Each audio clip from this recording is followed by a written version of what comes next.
Welcome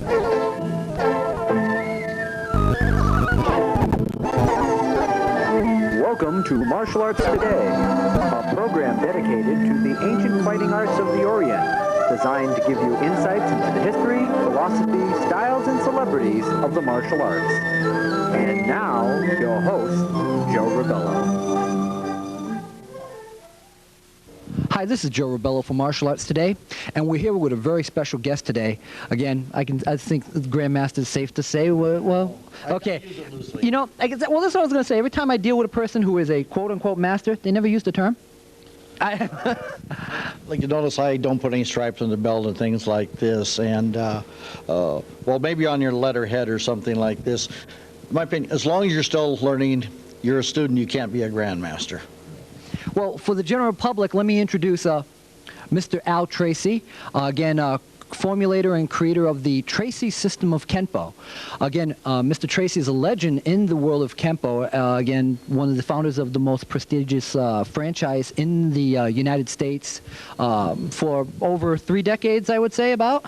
Started in 1961. You know, we started our franchising heavy in about 1963. Yeah, so that's for about 34 or 5 years now. There you go. So we're in for quite an interview. First of all, it's a pleasure meeting you. I'm certainly glad you invited me up for this interview. Well, I'll tell you, I appreciate you taking the time to do this interview with us. Let's start at the beginning, okay? How did you begin in the martial arts? Okay, when I started the martial arts, actually, I'd been in judo in the military. They were pushing it quite heavy in the sack with Curtis LeMay and things like that. So when I got out, we were looking for looking for judo schools. And as it turned out, in Pasadena, California, this is back in 1957, there were 2 karate schools in the United States, except for Bob Trias's and Arizona's. They were only 6 blocks apart. So you walked in, and this is immediately we knew what we wanted to do. Fortunately, we were going to Pasadena City College, which is a few blocks away from the studio. So very soon after this, my brother and I decided this would be a good. So we started with my instructor, Ed Parker, who had studied with the famous Professor Chow in the system of Kenpo, who had been a student of James Mitose. And Ed Parker, of course, was let's consider it the father of Kenpo, and a lot of consider the father of karate in the United States. During its infancy, he is the one that really took karate upon his shoulders. When no one else knew it, he threw, for instance, the internationals. And here he would invite every top martial artist in the world to perform, so the public was introduced to it. Also, because of his exploits in the movies, it would also open a lot of avenue for our brothers. Well, years later, of course, I would break off and form my own system. I want everyone to realize the system that we are teaching came originally from Ed Parker. Everything you see me do came from Ed Parker. Later on, of course, Ed would choose then to form his own and develop American Kenpo. But everyone in the United States, if they use the word Kenpo from here, Ed Parker was the person that was the foundation for everything we've ever learned. My brothers and I would then, after being 4 years with Ed Parker, move to San Francisco to attend Hastings Law School. And what we did, of course, we opened our first school, and it was putting 3 of us through college. Then we opened the second, we opened the third, and one day we said, what are we doing in law school? And that basically is what happened. And as I look back, all of my friends now that are in law hate it. Today, I still enjoy everything that I do because the martial arts has been very good to me. It's been good to my family. I'll be honest with you, I made a lot of money. I've had every toy there is in the world. But they're only toys. They're only toys. The only difference between men and boys is the price of their toys. Exactly.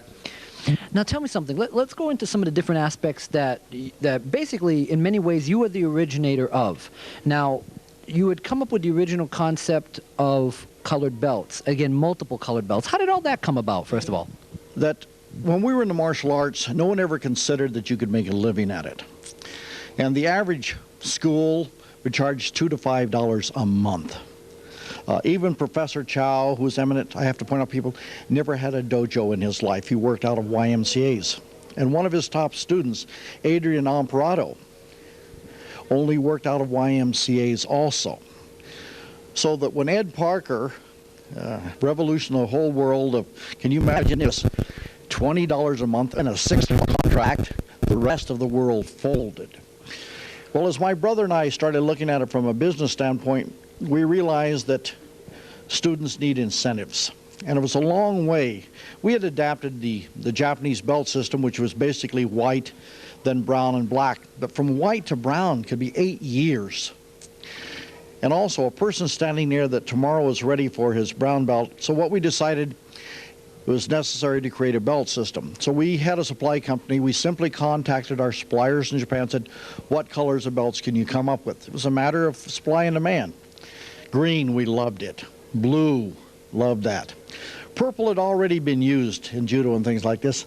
Then we had yellow and orange. I mean, what macho martial artist back then would put on an orange belt or a yellow belt? We flipped a coin and it became orange. Later, we also reluctantly added yellow.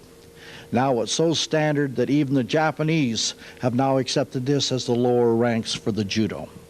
Well, this is what I found so fascinating, because when I was coming up through the ranks in Kenpo back in the early 70s and just starting up, there was no yellow belt. It was orange, and then suddenly, boom, there was a yellow belt. It came in 2 different phases. Of course, my instructor, Ed Parker, realized it was a good idea, so he adapted it.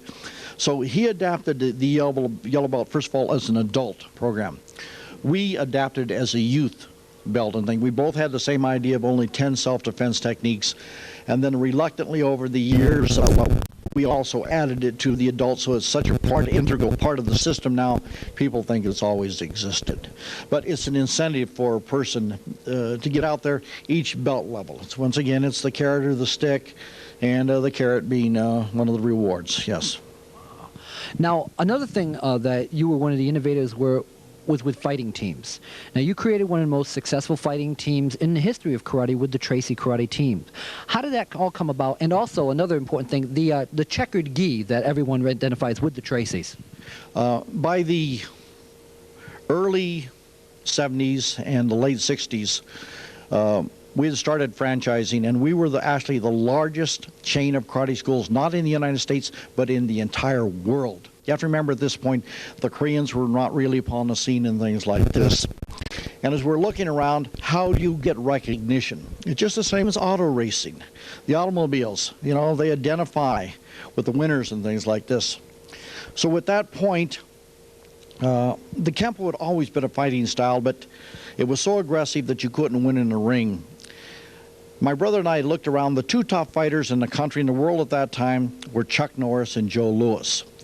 I didn't realize at that point that Chuck Norris was available, so we approached Joe Louis, and sure enough, then he came in and became our national director.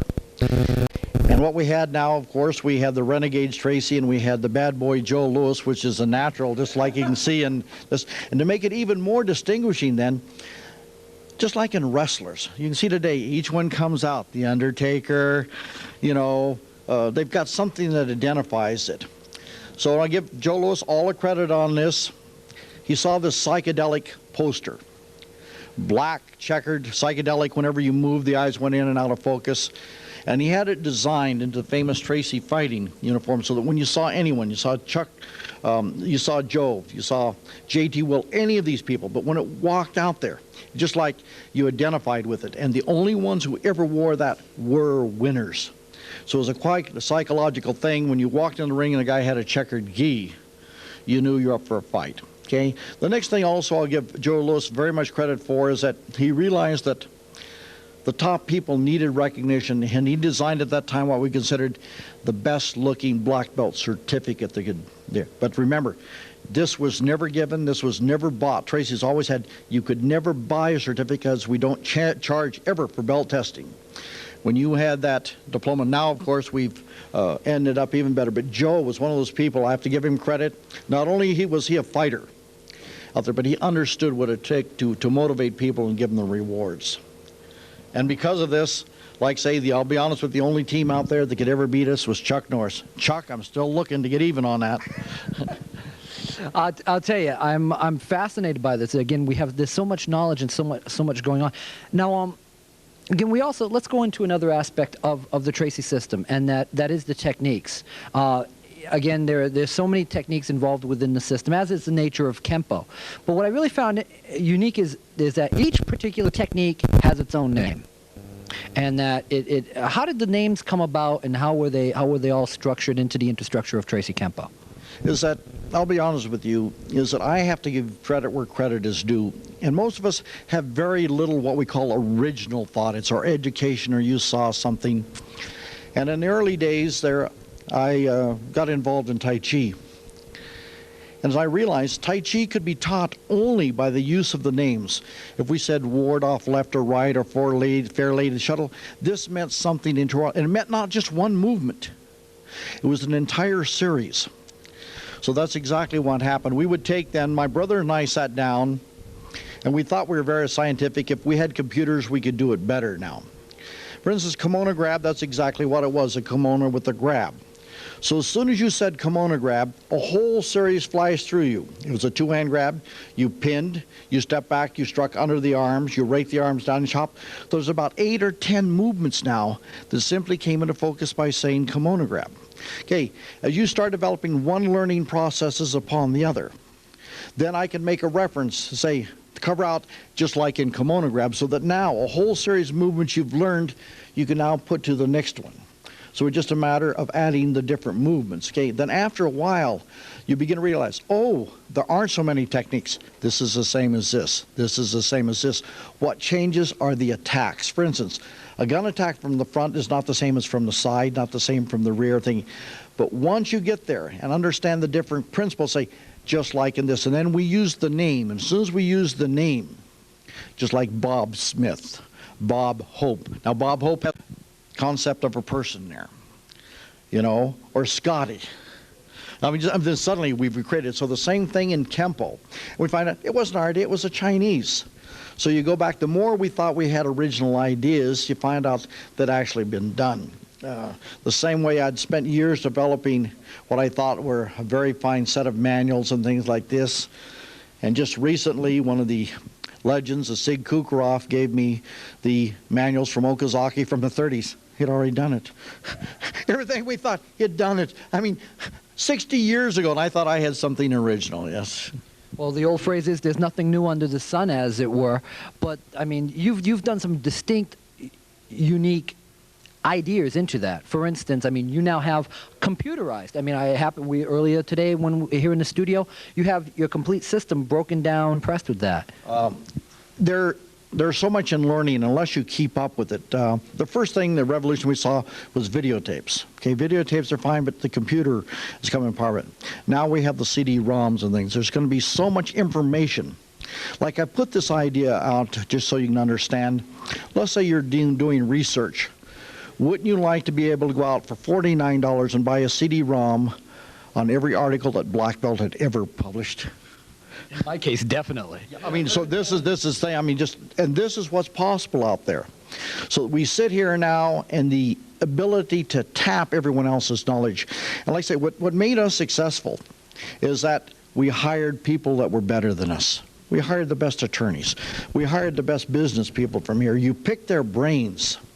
But what you didn't let them do, you didn't let them run your business. You adapted it to it. And this is where too many people make the mistakes. They bring an expert in, and then pretty soon the expert is running the business, and it's no longer martial arts. Well, you know, you mentioned about, again, you've always been on the cutting edge of technology. You were the first person to literally put out videotapes and mass produce them and sell them to the martial arts community. Will we see Tracy Kenpo CD-ROM interactive? Yes, you will. But along with it also is things are being set up now on the computers that at the same time you're doing written manuals. The same thing can now be digitized and put and will come out as a video. The same thing will be your interactive CD-ROMs and things like this. It'd be so nice, let's say, that you simply pull it up. We talk about Parker. There's Parker. You see the instructor was Chow. You clip on this. Now you're to Chow. What did Chow do? You're back to Mitose. I mean, just all of that instant access. And with the new CD-ROMs are coming out, they're even doubling the amount of information. That's fantastic. Well, the most important question, again, we know you make your home in Kentucky. Today you're here at Blackstone Valley Martial Arts here in, I believe, Whittensville. I want to make sure I say it correctly, Whittensville, Mass. What brings you here today? Well, our organization, well, most of the martial arts is pretty stagnant. We're opening at least 2 schools a week, which is a minimum of 100 a year and things like this. So what I'm trying to do at this point is I try to make tours of the entire United States and keep in touch with our top schools, let them know what's happening. Also, that I'm still accessible to the students. And when I run the seminars, I'm not so much interested in the technical material. I want to give the history. I was part of it. I'm now going on 60 years of age. All these people I talk about, Chuck Norris, Joe Louis, all us, we were all young and poor together. And if you don't get the knowledge you have today, each time that another person passes on, that's another generation that's lost, another generation that's lost. And what we're trying to do, I don't care if our history is good, I don't care if history is bad. We want to put it out so people know, where did this come from? Who was William Chow? Who was Ed Parker? Who was James Mitose? Who were these people? So you can relate to it. So that's really what I'm out. And like I say, I spend half of each year just touring the United States. Matter of fact, when I'm up here, I'll be hitting a total of about 7 of our schools. But when you consider we have over 1,500, if I were to hit every school once a week and things like this, you can see it'd take years just to cover them. Yes. Well, again, we're in for quite a display on the history of Kenpo and on the understandings of Kenpo through the Tracy system of Kenpo here at Blackstone Valley Martial Arts. And again, we can't thank you enough for taking the time. I certainly appreciate it and have this chance to come up here, and I hope the information we have from here will be beneficial to all members of the martial arts. Again, thank you very much, Mr. Tracy. And again, we'll be back with more action here on Martial Arts Today. The problem we had with Kenpo, let me relate something you understand. You're my entire family. I'm getting older and it's Thanksgiving. And I brought you all together for one final meeting. We're sitting at the dinner table and you're looking on the wall. You see the pictures of your grandfather. You remember the stories I told, your aunts and your uncles and all of this. And all the legends, I've traced it back for several generations. I say, children, I have something to tell you. You were all adopted. It's a lie, isn't it? Everything up there was a lie. Now all you want to really know, who were my real parents, don't you? And that's the way it was in Kenpo. We were told certain stories and we had no reason not to believe them. Then you would find an inconsistency, you would find another inconsistency, and you had the stack of paper in front of you. What do you believe? What you did one day, you wiped it all off the floor and you started with a clean sheet of paper and you had to let it fall where it may. Okay? And for years, Kenpo has always been the outlaw religion, the martial arts that came from nowhere. As it turned out, it was exactly the opposite. All of the others, the Okinawans and things like this, can trace themselves back only as much as 100 years. Taekwondo came into existence in 1955. Our system of Kenpo goes back to the 1100s with an unbroken chain of people. But what had happened is we'd been given a name. The name was James Mitose, who was the founder of our system. Actually, he was never the founder. He was simply the 21st descendant, which means he didn't found anything. They were taught, and they taught exactly. They did not add, they did not subtract to it. And I knew from all of our history and things like this, the name Mitose was not what we were looking for. So as you look at James Mitose, of course, what had happened is that at the turn of the century, basically Buddhist religion was outlawed. Therefore, the Yoshidas, to get away from this, went back to being Shinto priests. And to keep the martial arts intact, they then married into the Mitose line, which allowed them to preserve the martial arts, and his grandfather was the one that preserved it. But even more interesting is that 2 months ago we just got a jiu-jitsu book from the year 1904. And in it, it talks about Kenpo, that Kenpo was a killing art. That's all it was. A method of self-defense, striking. It was a killing art. Then in 1868, this is when they did away with the samurai swords and the samurai, and the same edict and these words were used. When the sanctity of human life was affirmed, Kenpo was made an illegal art.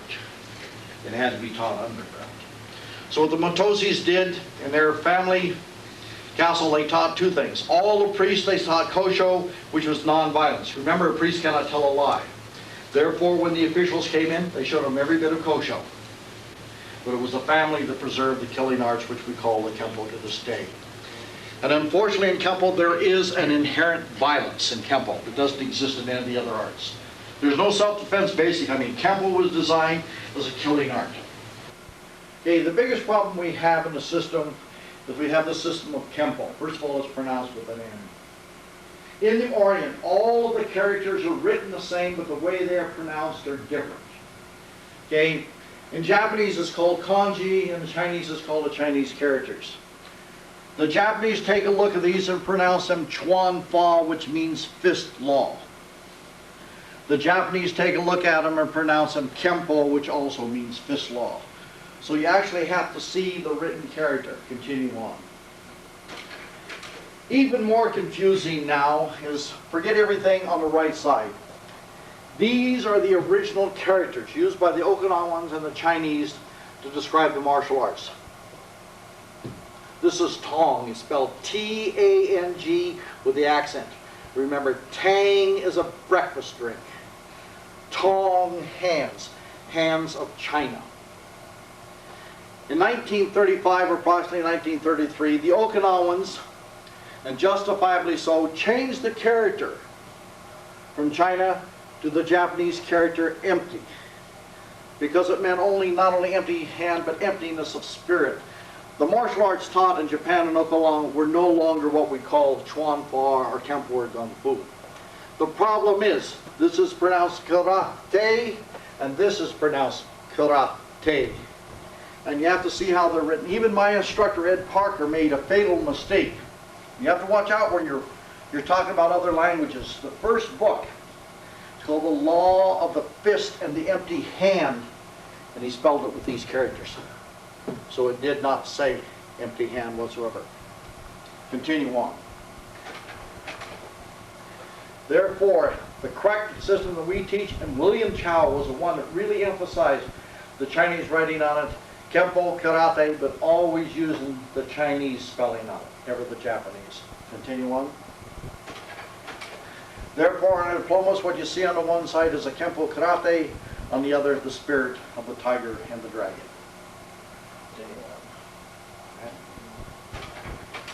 Okay, this is the first person we're interested in the system of Kenpo. This was James Mitose. He was born in the United States, taken back to Japan at the age of 4, raised by his grandfather, where he then became the 21st master in the system of Kenpo, came back to the United States. This is the official story. That is not true. After years of research, we have all of the government records making James Mitose a U.S. citizen. All the signatures are forged. And finally went to Sig Kukarov. They're all, yeah, we've got it now, they're all forged. Went to Sig Kukarov, said, well, he said, very simple, he was born in Japan. And worked on the Mitose family only from their relationship to the martial arts. But this is James Mitose. Okay? His system was complete. Fortunately to today, Sig Kukarov came out of Hawaii, he's now in his late 80s, giving us all this information. And I had to know from him, that heard, did James Mitose ever study with Okazaki? He said, absolutely not. When James Mitose came over, his system of jiu-jitsu was complete. In addition to this, he had the complete restorative arts and he had all of the nerve strikes. He said, it was James Mitose that taught us the nerve strikes. Fortunately, he's still alive. He's teaching us the nerve strikes back. Along with it, most of our people are getting certified in the restorative arts. The theory being you could not strike or injure a person unless you could restore them and had the medicine to do with it. And of course, the main thing that they were protecting from here along with this was Kenpo, or the killing arts. And that's, if I give you the one corner and you can't find the other 3 corners yourself, the lesson will never be repeated. That's exactly the way James Mitose taught. He would give you one corner and expect you to find the others. Well, we didn't realize this for almost 20 years. Everything we needed to know was in his book. And Ray Aquila, the young kid that our lineage comes from, the old man would yell at him, it's in the book, it's in the book. He never knew what he was talking about. All I could tell Ray This is what he was in prison to take everything the old man will give you. Write down everything the old man will give you. It was in the book. And that's exactly it. As we went into history, so that for instance, this is one of the most famous of all the Okinawan masters, Chokimamoto or Motobu, however you want to pronounce it, was James Mitose's uncle. The trouble is, his family was royalty. Why would they ever marry into the Mitoses? Till we found out it was not the Mitose name we're after, the name was Yoshida. And all of these things. But until his deathbed, he protected the name of his parents. No one ever, it's only by luck that we were able to actually get the name. Okay, continue on. He gave us all kinds of warnings. He's wearing the black E. That's your first signifying. He's teaching the death arts. This is unheard of in Japan. You would not dare walk. They refuse to fight you if you have a black uniform on. You might as well tell them, I'm coming here to kill, rip your heart out. The Shinto priests, when they make a sword, they're dressed in complete white and things like this. This was your first clue. James Mitose was here, but he was teaching these arts. What happened? At the end of the war was over. He wanted to stop the killing. Unfortunately, the people in Kenpo did not. The next person we're interested in is William Chow.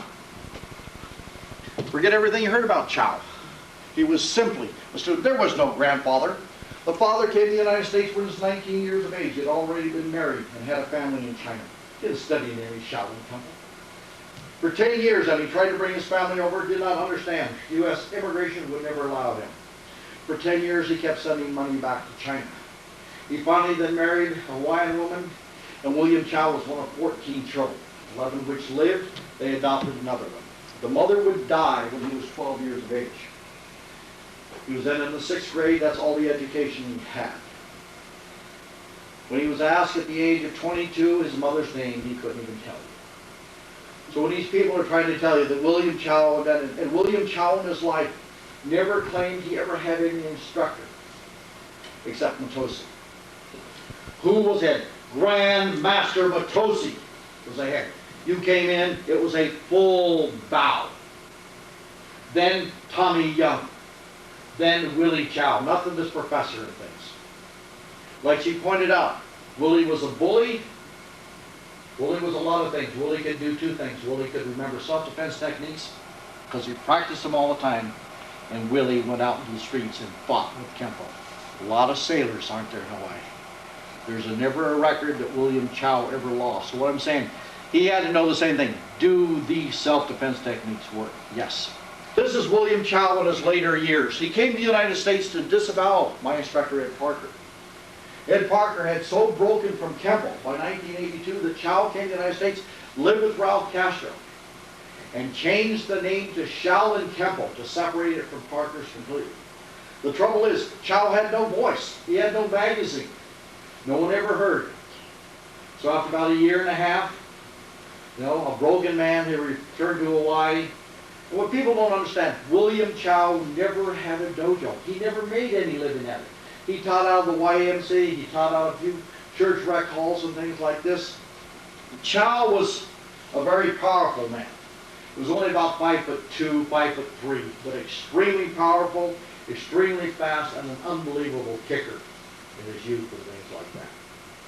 Okay, what we've tried to do then is to take the original system, this is right out of Mitose's book, Breaking Across, and preserve it as much as possible. Not at this point claiming it's better than anything else, at least it's the original system.